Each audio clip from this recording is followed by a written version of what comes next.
हाँ भाई, 10 मिनट का टॉपिक आज बचा है, कल आप लोगों ने शिक्षा दिला दिया था। ठीक है, बात खत्म करते हैं कहानी चैप्टर 5 का। मैंने गुस्सा मत दिलाओ करो यार, आप लोग फोन करते नहीं हो। देखो आज काफी लोगों से मेरी बात हुई है।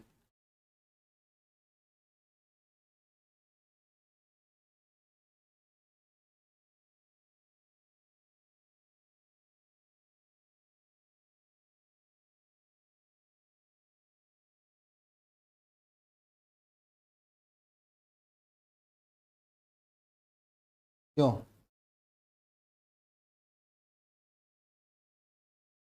अरे जुड़ो जल्दी से तेजी से सभी लोग।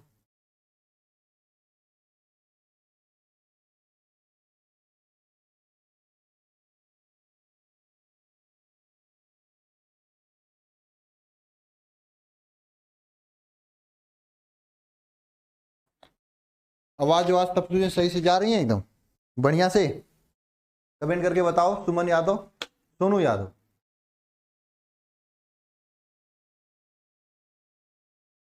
अरे हाँ या ना बताओगे? छोटा सा टॉपिक बचा हुआ है आज।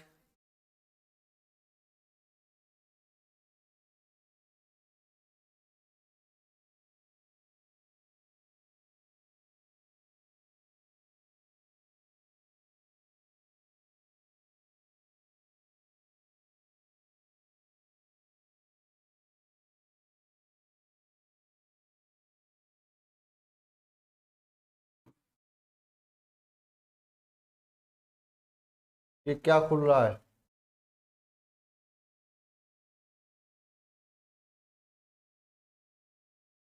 ओहो सॉरी सॉरी, ये तो सर का खुल। आ जाओ सभी लोग यार, 9 लोग आए हो बस। इसमें लाइव हो गया।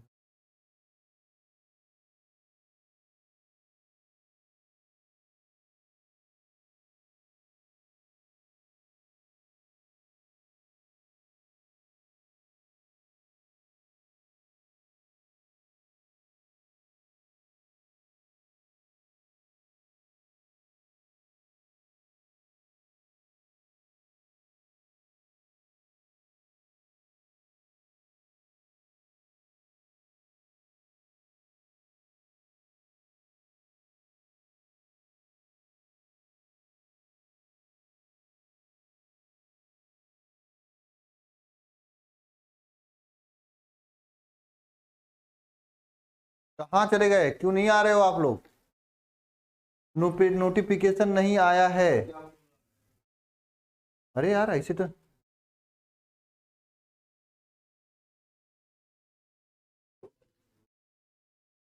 ठीक है विनायक, आप डाउट वाले नंबर पे कॉल करना यार। अभी कॉल कर लो सर, और आप कॉल रिसीव कर लेंगे, आशीष सर और क्या टेंशन है विनायक। अभी कॉल कर लो विनायक, आशीष सर कॉल रिसीव कर लेंगे। मैम है वो भी कॉल रिसीव कर लेंगे। ठीक है। लगता है आज की सर नोटिफिकेशन नहीं आया है। नोटिफिकेशन नहीं आया, चलो मैं अभी दिखवा देता हूँ। दरअसल एप्लीकेशन में एक अपडेट करवाना था, इसलिए हो सकता है काम करने शुरू कर दिए हो। लेकिन 6 बजे क्लास है तो नोटिफिकेशन क्या जरूरत, टाइम से आ जाना चाहिए आप लोगों को। टाइम तो आ जाना चाहिए आप लोगों को ना।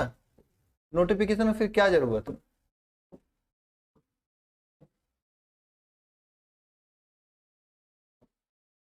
है ना? नोटिफिकेशन क्या जरूरत बताओ, है ना भाई? दो ही तीन चीज बचा हुआ था, यही डायलिसिस बचा हुआ था। निकिता कुशवाहा, मेरा नाम पंकज है। ठीक है। हाँ लेक्चर 6 होगा, 5 हो गया है, इसे एडिट कर देंगे क्लास के बाद, ऐसा मत लो। दो ही चीज बचा हुआ था हम लोगों के लिए, कल है खत्म हो गया होता, लेकिन कल आप लोगों ने खत्म करने नहीं दिया। ठीक है। हार्डी सुलझे के नियम के बाद, 1 मिनट रुकना सभी लोग, आ जाओ सभी लोग, एक बार सबको बुला लो यार, आप लोग ग्रुप वगैरह में हो तो बुला लो। मैं देखूं नोटिफिकेशन क्यों नहीं आया। 1 मिनट में देख रहा हूँ नोटिफिकेशन।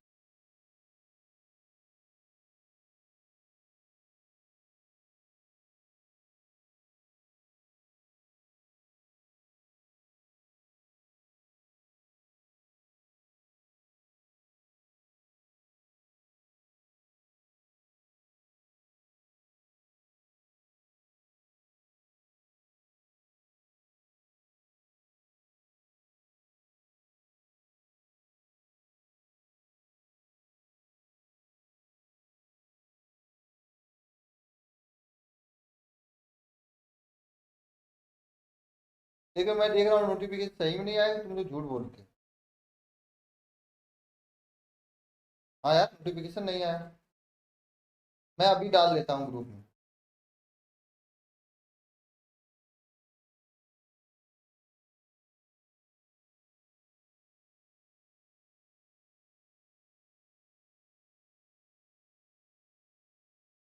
मैं देखो दिखा रहा हूँ।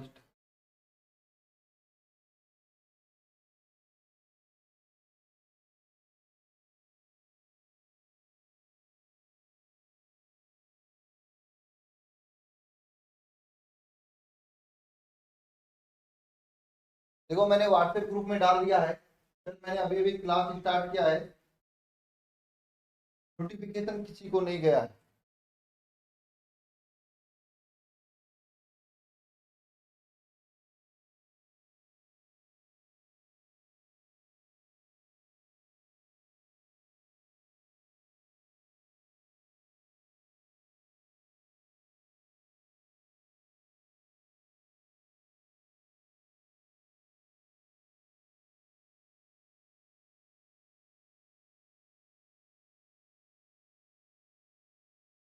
आ गए सभी लोग?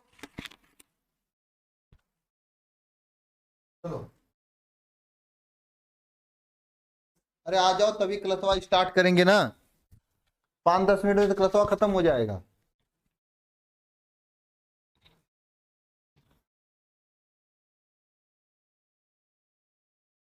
नहीं बार बार नहीं होता है, जैसे आज का नोटिफिकेशन,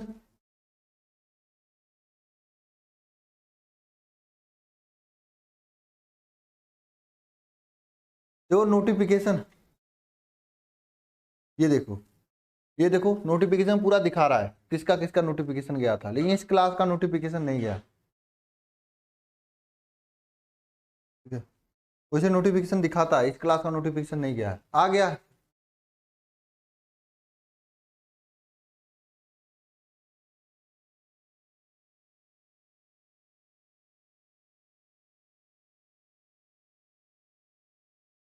अगला टेस्ट केमिस्ट्री का होगा शनिवार को, रविवार को होगा।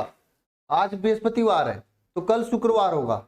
शुक्रवार को 2 टेस्ट रखते हैं, एक बायोलॉजी का और एक मैथ का। ठीक है, वही 4 और 6 बजे का टाइमिंग रहेगा। नहीं 4-6 बजे का टाइमिंग देखो ना, देख लेंगे टाइमिंग क्या होगा। शनिवार को 2 टेस्ट रखते हैं, शनिवार को। ये मत करना तैयार करने का समय नहीं मिला। एक होगा मैथ का और एक होगा बायो का, ये दोनों टेस्ट होगा। रविवार को ओपन टेस्ट होगा, वार को ओपन टेस्ट होगा, जो कि होगा केमिस्ट्री का चैप्टर 1 का। ये टेस्ट का पूरा शेड्यूल है। ठीक है, अगले टेस्ट का।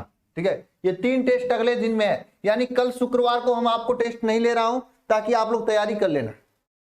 हाँ मैं मानता हूं नोटिफिकेशन नहीं आया, मैंने ग्रुप में डाल भी दिया, उसका जवाब मिल जाएगा मुझे। ठीक है, हो जाता है कभी कभी, टेक्निकल चीजें हैं, इतना भरोसा नहीं करना चाहिए। ठीक है भाई,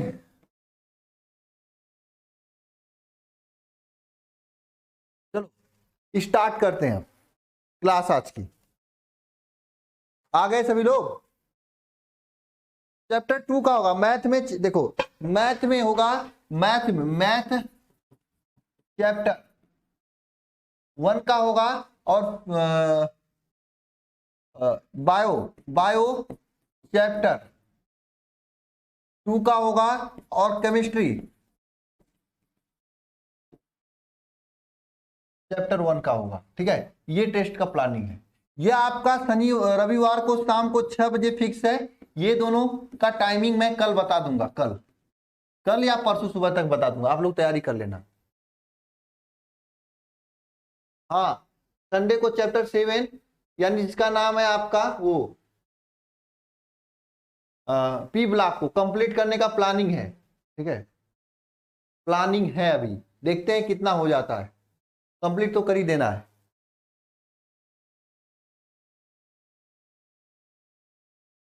अरे पीडीएफ जा रहा है, हाँ एमसीक्यू का रेनोजा। ठीक है, पीडीएफ जा रहा है, जाके देख लेना, और कोई दिक्कत नहीं किसी को ना।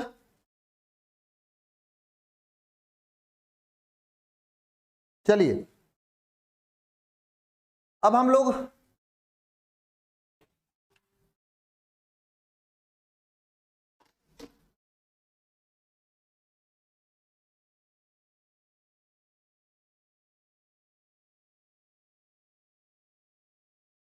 नहीं, चैप्टर 1 का होगा, इनवर्स का नहीं, चैप्टर 1 का। सचिन कुमार चैप्टर 1 क्या है? संबंध और फलन, ठीक है, उसका होगा। संबंध बनाना है और फलन करना है, फले मजे लेना है, ठीक है, वो वाला चैप्टर का होगा, संबंध और फलन का होगा, ठीक है, ये ध्यान देना।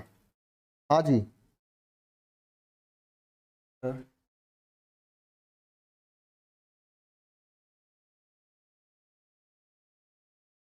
क्रैश कोर्स सोमवार से या अगला बृहस्पतिवार से स्टार्ट होगा, 2 दिन में से किसी दिन से हो सकता है, देखते हैं क्या होता है, ठीक है। चलो स्टार्ट करते हैं क्लास को, ठीक है ना।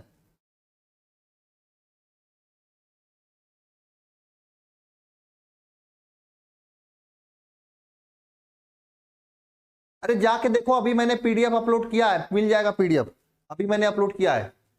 अदिति 1 मिनट, अजय सर से मैं कहते कहते थक गया, तो मुझे कुछ नहीं कहा, मैं गुस्से में आके खुद से अपलोड कर दिया।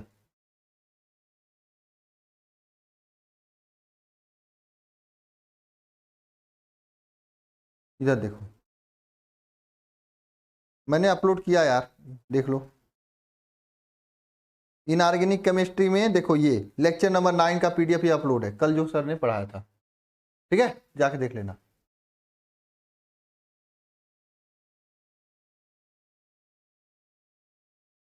और सोनू कुमार, अभी आप क्लास खत्म होने के बाद करीब कम से कम 9, 9:30, नहीं 9:30 ज्यादा हो जाएगा, 10 बजे के बाद, 10 बजे के बाद डाउट वाले नंबर पे फोन करना, 85 43 00 49 39।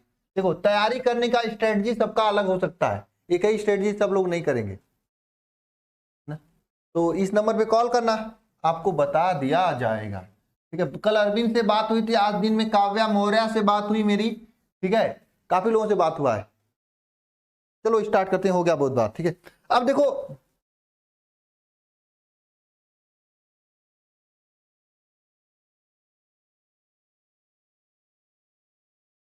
अब हम लोग पढ़ेंगे कोलाइडी विलयन का शोधन कैसे किया जाता है, कोलाइडी विलयन को साफ कैसे किया जाता है ना।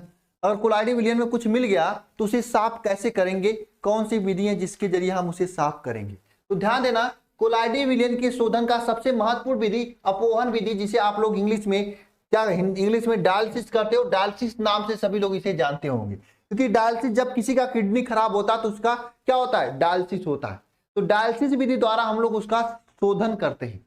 इस विधि में कैसे शोधन किया जाता है, ये छोटे से कभी कभी पूछ लेता है एग्जाम में कि डायलिसिस क्या होता है या अपोहन किसे कहते हैं, इसलिए मैं आपको बता रहा हूं, ठीक है। देखो, कोलाइडी विलयन में अशुद्धि होने की उपस्थित होने के कारण क्रिस्टली यानी विद्युत अपघट्ट के चर्म पथ से विसरण के माध्यम से पृथक करना अपोहन कहलाता है। मतलब कोलाइडी विलयन में अगर कोई अशुद्धि है तो उसे चर्म पत्र द्वारा, किसके द्वारा, चर्म पत्र द्वारा विसरण क्रिया के माध्यम से पृथक करना, अलग करना क्या कहलाता है, अपोहन कहलाता है। बात समझ में आया? अरे बात समझ में आया? कोलाइडी विलयन में अशुद्धि के रूप में क्या होते हैं, क्रिस्टलीय पदार्थ यानी विद्युत अपघट्ट होते हैं, उसको कैसे अलग करते हैं, चर्म पत्र द्वारा विसरण की क्रिया द्वारा माध्यम से पृथक कर किया जाता है, इसे क्या कहा जाता है, अपोहन कहलाता है। इसमें क्या होता है कि चर्म पत्र एक झिल्ली होती, जंतुओं के चमड़े से बनी होती है, उसके माध्यम के द्वारा हम लोग जो विद्युत अपघट्य होते हैं, जो कि विलयन को खराब करते हैं, उसको अलग करते हैं हम लोग। विद्युत अपघट्य को हम लोग क्या करते हैं, अलग करते हैं।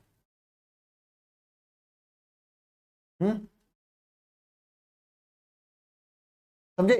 तो कोलाइडी विलयन में क्या होता है, आपके एग्जाम में पूछता है अपोहन किसे कहते हैं। अपोहन दो पूछता है, एक अपोहन एक होता है विद्युत अपोहन, दोनों पूछता है, तो दोनों हम लोग डिस्कस करेंगे। तो अपोहन क्या होता है, अपोहन की क्रिया में अशुद्धि के रूप में उपस्थित जो क्रिस्टलीय पदार्थ होते हैं यानी विद्युत अपघट्य होते हैं, उसको चर्म पत्र झिल्ली द्वारा विसरण के क्रिया के माध्यम से पृथक करते हैं। इस क्रिया को क्या कहते हैं, अपोहन कहते हैं। इस क्रिया को क्या कहते हैं, अपोहन कहते हैं।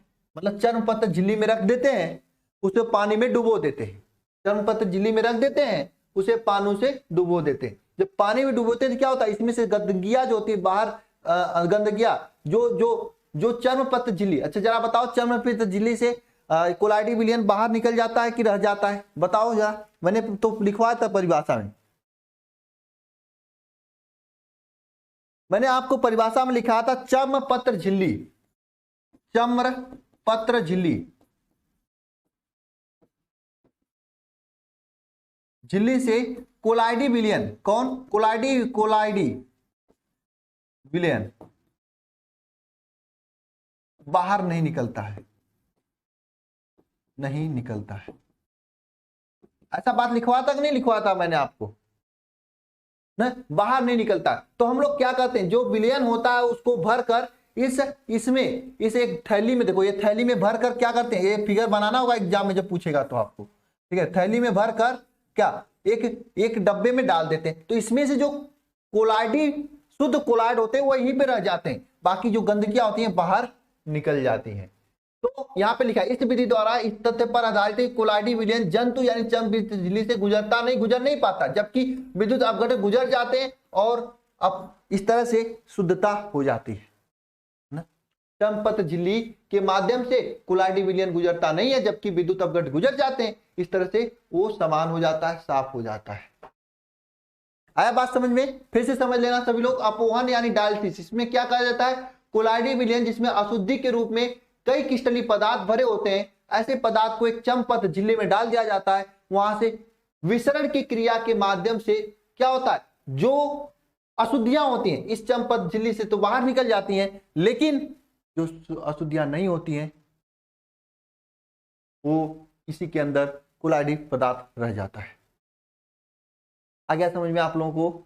ये कोलाइडी विलयन होता है, मतलब ये चर्मपत्र झिल्ली, ये जो होता है चर्मपत्र ये झिल्ली होता है, इसी को डायलिसिस कहते हैं। जब किसी को किडनी फेल हो जाता है तो उसे डायलिसिस रखा जाता है, तो इसमें यही क्रिया किया जाता है। लेकिन जो किडनी होता है जब फेल होता है, जो डायलिसिस होता है उसमें ये इस तरह से झिल्ली उल्ली नहीं डाला, उसमें जो डायलिसिस होता है इलेक्ट्रिक डायलिसिस होता है। कैसा डायलिसिस होता है? इलेक्ट्रिक वाला डायलिसिस होता है, जो कि यहाँ पर मैंने आपको बता रखा है।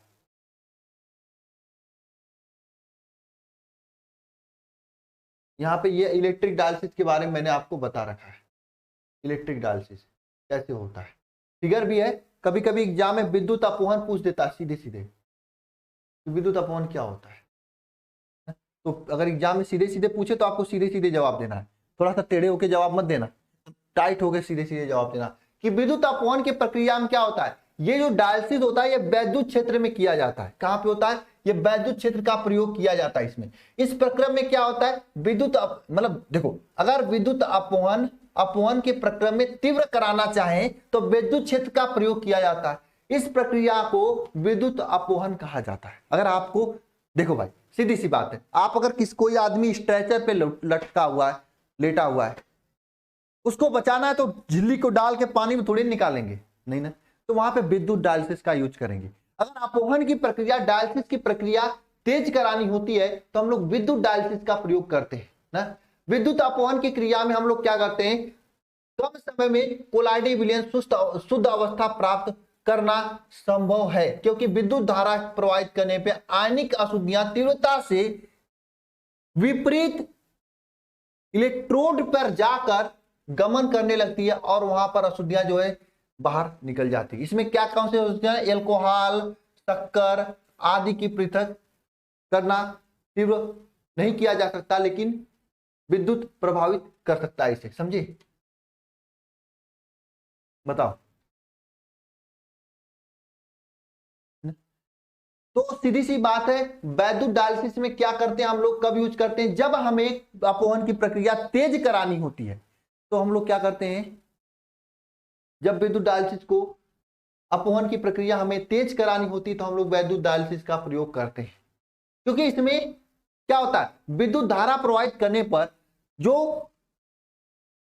अशुद्धियां होती है वे विपरीत इलेक्ट्रोड की ओर जाकर बैठ जाती हैं, जिससे अपवहन की क्रिया तेज होती है, जिससे काम जल्दी हो जाता है।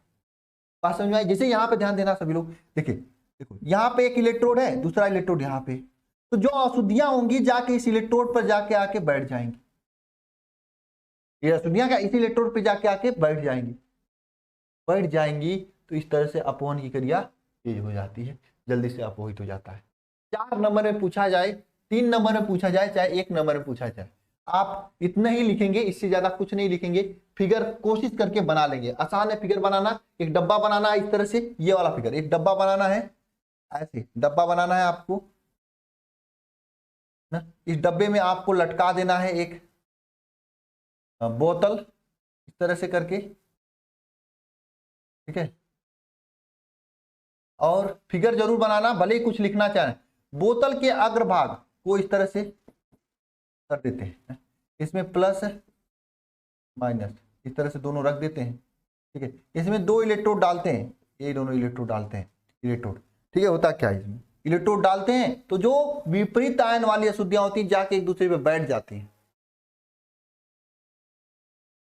जब जाके बैठ जाती हैं तो अपवहन हो जाता है, ठीक है। ये वैद्युत डायलिसिस पूछा जाता है आपके एग्जाम में। तो समझ में आया आप लोगों की नहीं बात मेरी। देखो डायलिसिस में कुछ नहीं होता है, विसरण की प्रक्रिया द्वारा डायलिसिस होता है, ये याद रखना।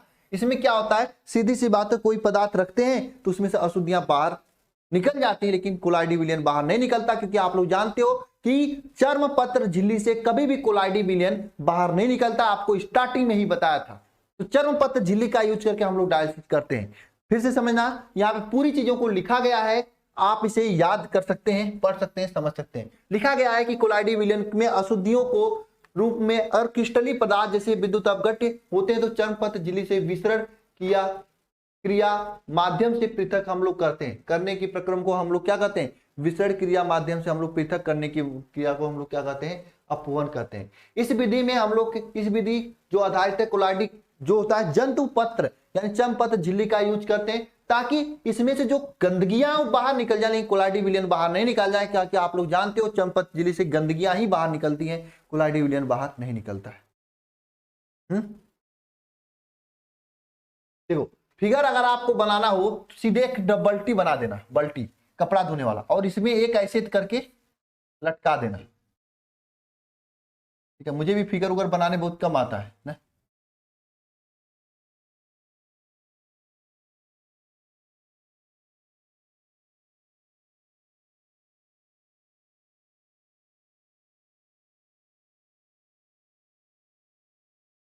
लटका देना,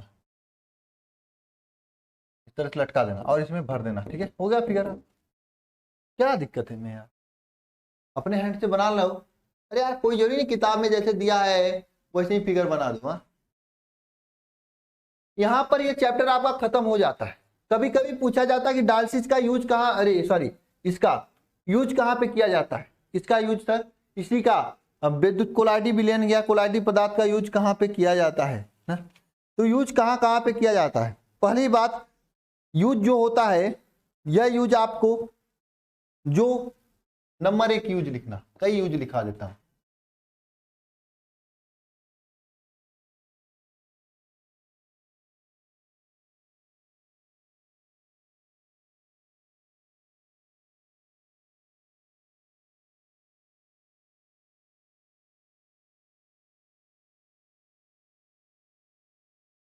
अनुप्रयोग देखो, मैं इसमें ज्यादा आपको समझाने फोकस करूंगा, समझ में आ जाएगा तो आप लिख सकते हो।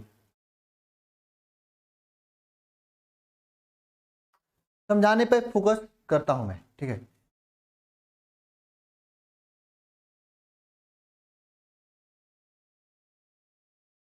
ठीक है, ध्यान देना यहाँ पे यूज में पहला यूज ध्यान देना सभी लोग, यूज में पहला यूज ध्यान देना, पहला चीज, ठीक है।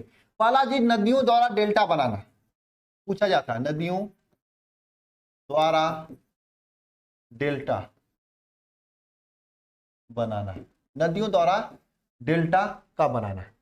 अब देखो सीधी सी बात है, डेल्टा नदियों के द्वारा क्यों बनाई जाती है, क्यों नहीं बनाया जाता है, इसके बारे में आपको समझाना चाहता हूं, ठीक है। मैं इसे समझाने के लिए, आपको कुछ फिगर दिखाना चाहता हूं गूगल से।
देखो आपके सामने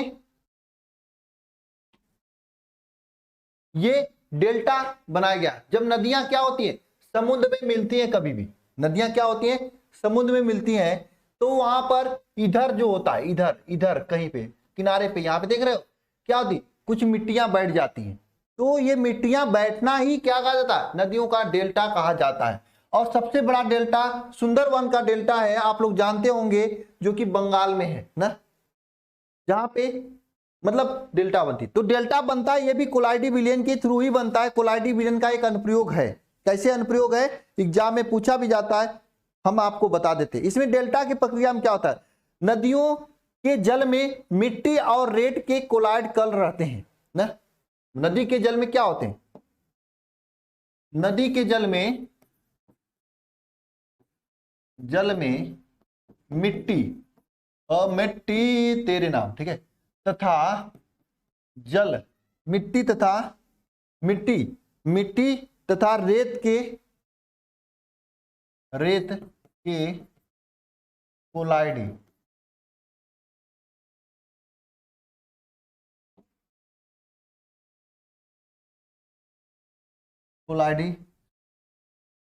कण होते हैं,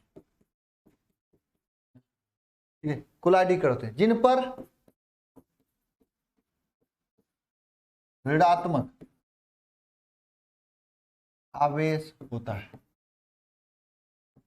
जिन पर ऋणात्मक आवेश होता है, जिन पर क्या होता है, ऋणात्मक आवेश होता है ना।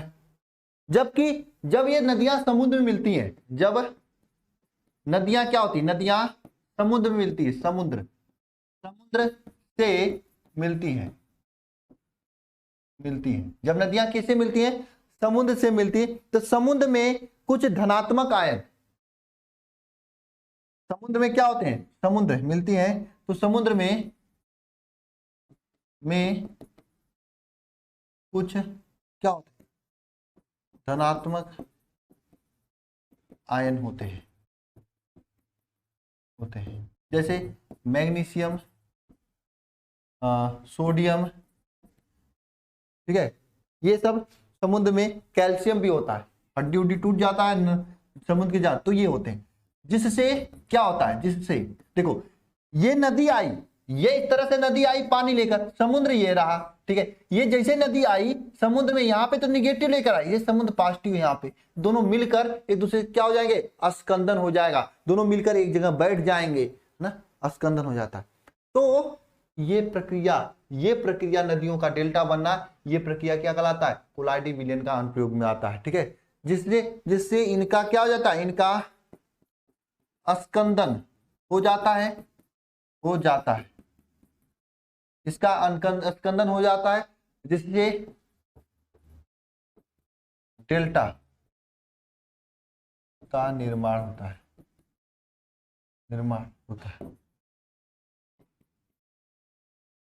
जिससे क्या होता है, डेल्टा का निर्माण होता है।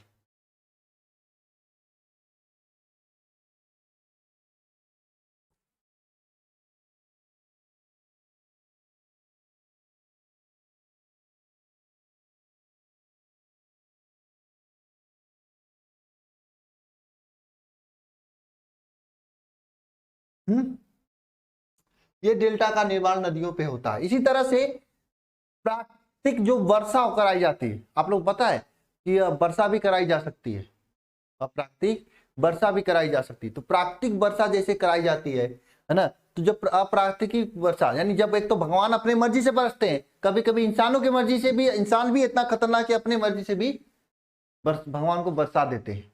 तो वहां पे भी जो बादल होता है वो कोलाइडी विलयन होता है। इस पे बहुत सारे पदार्थ, इसमें बहुत सारे पदार्थ जैसे आपके आयोडीन, सिल्वर आयोडीन, AgI, ये सब चीजें लाके बादल पे लगा देते हैं, जिससे उनका क्या अस्कंदन हो जाता है, बादल टूट के गिर जाते हैं नीचे। तो इस तरह से बादलों का जलना भी आपका एक कोलाइडी का अनुप्रयोग हो जाता है, समझे आप लोग ना। इसके अलावा फिटकरी द्वारा गंदे पानी को साफ करना एक भी यह अनुप्रयोग है। फिटकरी द्वारा गंदे पानी को साफ करना भी इसका अनुप्रयोग है ना, ठीक है। कोलाइडी अवस्था में जो औषधियां होती, जो दवाइयां होती है वो ज्यादा कारगर होती हैं, एक भी इसका अनुप्रयोग है। कोलाइडी अवस्था में जो औषधियां होती हैं, जो दवाइयां होती हैं, बहुत ही ज्यादा कारगर होती हैं। इसका अनुप्रयोग एक यह भी है। ठीक है, इसे नोट कर लो, चैप्टर खत्म है आप लोगों का। ठीक है, ये सब अनुप्रयोग है। हालांकि जो पूछा जाता है ये डेल्टा वाला ज्यादा पूछा जाता है, उसके बाद फिटकरी वाला पूछा जाता है। डेल्टा वाला लिखवा दिया क्योंकि डेल्टा वाले में थोड़ा सा टेक्निकल था, ये ज्यादा पूछा जाता है। फिटकरी वाला कम पूछा जाता है।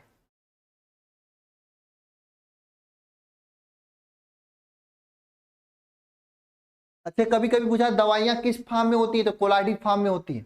अच्छा बताओ, मक्खन, मक्खन आपका कोलाइडी है, तो इसमें क्या, कौन सा, गैस में द्रव मिला है, द्रव में गैस मिला है, किसमें क्या मिला है, ये मक्खन वाला चीज बताओ तो। मक्खन, ठीक है, लिखवाने की क्या जरूरत है। मक्खन बताओ कैसी कोलाइड है, इसमें कौन सी चीज मिली होती है, गैस में द्रव, द्रव में गैस, क्या क्या कैसे कैसे मिला होता है बताओ।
ठीक है, और उमेश कुमार, क्वेश्चन आंसर आपको कराया जाएगा रिवीजन में। ठीक है, रिवीजन कराया जाएगा इसका ना, तो क्वेश्चन आंसर साथ में करा दिया जाएगा।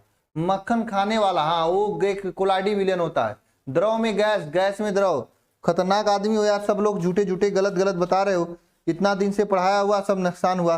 ये बताओ मक्खन में क्या माओ किसमें मिला होता है।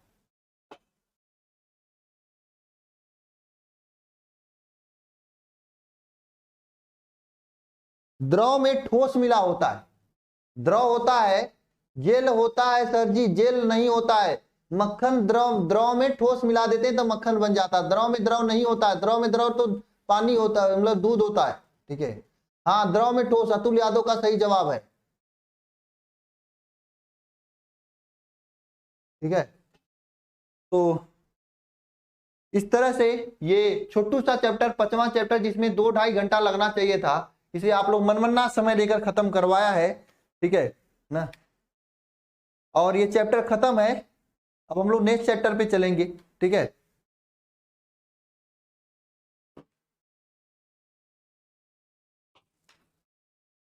चलो देखते हैं कौन कौन सा चैप्टर बाकी है अभी।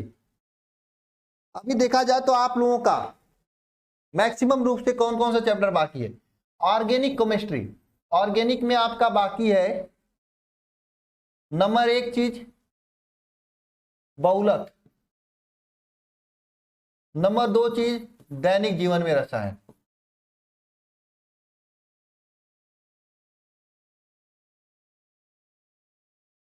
इनऑर्गेनिक में बाकी है आपका पी ब्लॉक और डी और एफ ब्लॉक, और तत्वों का निष्कर्षण सिद्धांत। ये 5 चैप्टर बाकी हैं। ये ऑर्गेनिक केमिस्ट्री में बहुलक और दैनिक जीवन में रसायन वाला चैप्टर, ये दोनों बहुत आसान चैप्टर है, इसमें ज्यादा रिएक्शन ऑप्शन नहीं है, बहुत जल्दी समझ में आ जाएगा आपको। यूट्यूब में आज क्लास नहीं होगी। ठीक है, आज नहीं लेना है क्लास यूट्यूब पे, और कुछ नहीं पूछा जाएगा। जो थोड़ी मोड़ी क्वेश्चन होंगे वो हम प्रैक्टिस के रूप में आपको उसमें करा देंगे, क्या नाम है, प्रैक्टिस क्लास में।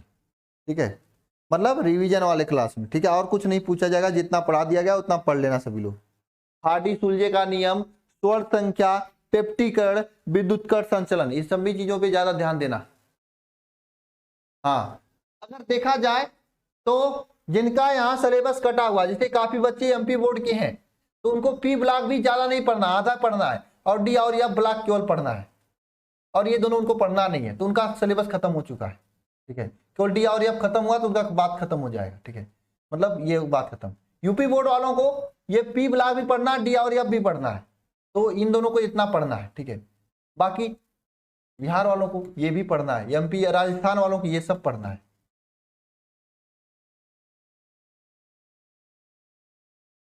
हाँ, बहुलक भी हट गया। हाँ, केवल आपको पी और डी और एफ पढ़ना है, राजस्थान वालों को यूपी सब पढ़ना है। डाटा कम,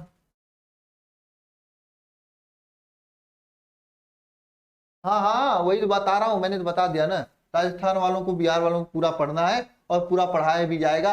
जिसको पढ़ना होगा पढ़ लेना, जिसको नहीं पढ़ना होगा, मतलब कुल मिलाकर 8। अब देखो संडे को एक मैराथन क्लास का प्लानिंग है, जिसमें एक ही क्लास में पी ब्लॉक पूरा खत्म, 5 से 7 घंटे की क्लास होगी। ठीक है, अधिकतम 6 घंटा। टाइमिंग मैं सैटरडे को बता दूंगा। ठीक है, ये इसका काम तमाम हो जाने वाला है। और डी और एफ बचेगा तो उसे अगले सप्ताह में खत्म करेंगे, और इधर बचेगा बहुलक वहुलक, उसे अगले सप्ताह में खत्म कर देंगे। इस तरह से खत्म हो जाएगा। अब हम आपको क्या करने वाले, इसका रिवीजन की क्लास की प्लानिंग कैसी है।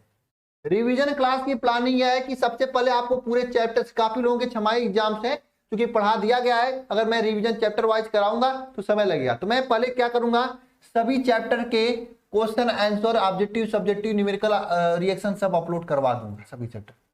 फिर मैं पीछे से ऑर्गेनिक केमिस्ट्री से रिवीजन स्टार्ट होगा। आराम आराम से रिवीजन करेंगे, आराम आराम से रिवीजन करेंगे। 2 दिन 3 दिन में एक एक चैप्टर करेंगे, कोई टेंशन नहीं। क्रैश कोर्स स्टार्ट हो जाएगा, वहां पे आप लोग आगे से पढ़िएगा, पीछे से इसमें रिवीजन कराया जाएगा। ठीक है, ऑर्गेनिक केमिस्ट्री से। बात समझ में आई। क्रैश कोर्स में आपको कैसे पढ़ाया जाएगा, तो क्रैश कोर्स में आपको कैसे पढ़ाया जाएगा, क्रैश कोर्स में आपको हर एक सब्जेक्ट के 2 टीचर लगेंगे। ठीक है, मैं पढ़ाऊंगा, मेरे साथ कोई और पढ़ाएगा। ठीक है, सब लोग 2-2 चैप्टर लेकर बढ़िया से चलेंगे। चैप्टर खत्म होते ही उसके ऑब्जेक्टिव सब्जेक्टिव को सॉल्व करा देंगे, और तुरंत उसका टेस्ट हो जाएगा। फिर अगला चैप्टर, और चैप्टर में केवल उन्हीं चीजों को पढ़ाया जाएगा जो आपके एग्जाम के लिए इंपॉर्टेंट है ना। जो फालतू चीजें जो इसमें पढ़ा दिया गया, यस ब्लॉक हम लोगों में नहीं पढ़ना है सर जी। हाँ, यस ब्लॉक नहीं पढ़ना किसी को, पी और एफ डी की बात कर रहा हूं, केवल उन्हीं चीजों को। इसमें तो बहुत सारी चीजें मैंने पढ़ा रखा है, क्योंकि ये पहला बैच था। पहले बैच का मतलब क्या होता है कि आप लोगों को फुल कोर्स पढ़ना होता है। पहली बार पढ़ोगे तो पूरी किताब पढ़ा जाता है, फिर उसके बाद इंपॉर्टेंट चीजों को देखा जाता है एग्जाम में। ठीक है, तो इससे क्या होगा, पूरी किताब तो में से इंपॉर्टेंट चीजें आपके रिवाइज हो जाएंगी। ठीक है ना। कुछ लोगों के दिमाग में होगा, सर आपने पैसा तो पूरे साल का लिया था, आप क्यों ऐसा करें। तो भाई आप इसी बैच से पढ़ लो, इसमें भी तो रिवीजन करा जाए ना।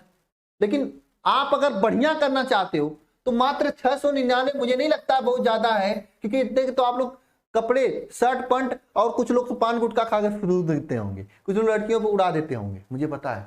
699 रुपए में आपको फिजिक्स, केमिस्ट्री, मैथ, इंग्लिश, या फिजिक्स, केमिस्ट्री, बायो, इंग्लिश, ये 4 सब्जेक्ट मिल रहे हैं, है ना।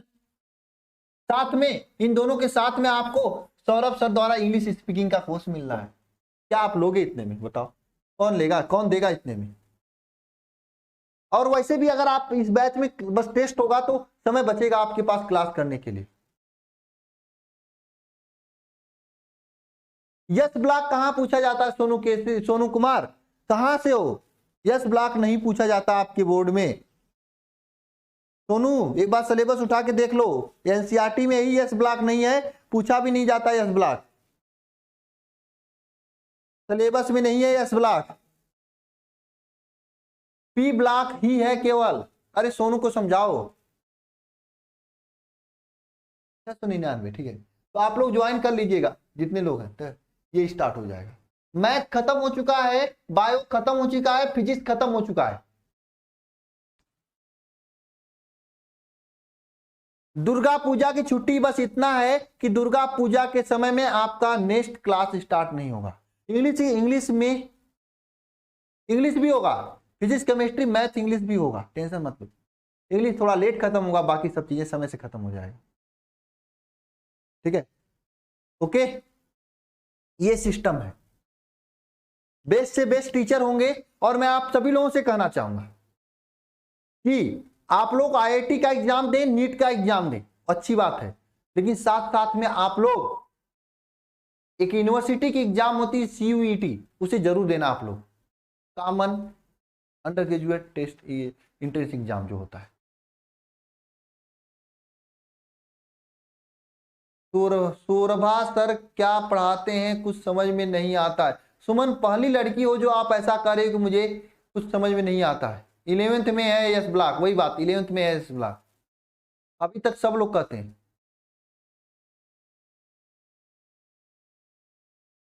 ठीक है, 20 दिन नहीं, अगले सप्ताह में क्रैश कोर्स स्टार्ट हो जाएगा, या तो सोमवार से स्टार्ट होगा या बृहस्पतिवार से या अगले सोमवार से होगा, इससे अधिक नहीं होगा डेट। ठीक है, अब मैं डेट डिसाइड करूंगा, ठीक है, फिर आप लोगों को बता दूंगा, पंडित से पूछ के बढ़िया डेट शुरू करेंगे। ठीक है,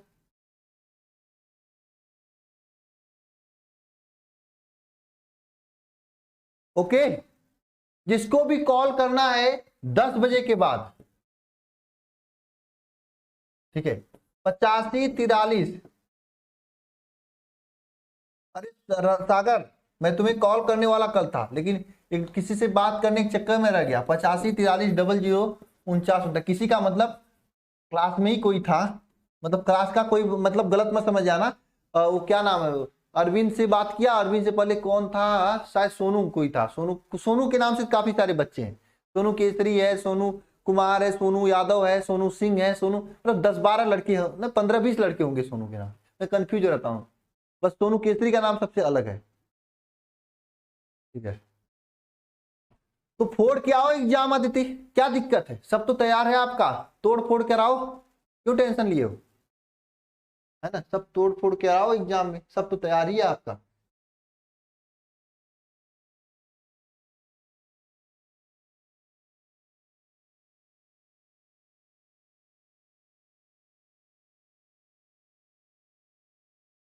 भाई 11th का पढ़ लो फ्री में, समय है तो। कक्षा 11 की पूरी क्लासेस फ्री में हो रही है ऐप पे, यूट्यूब पे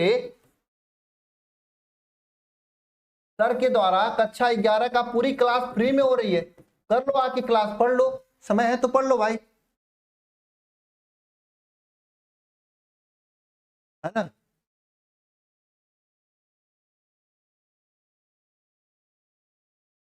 उसमें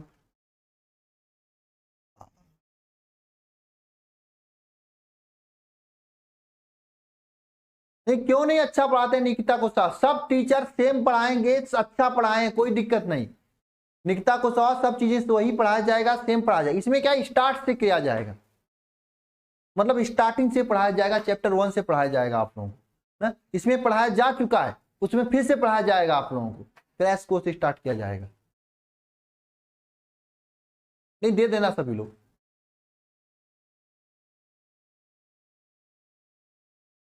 ठीक है, चलो,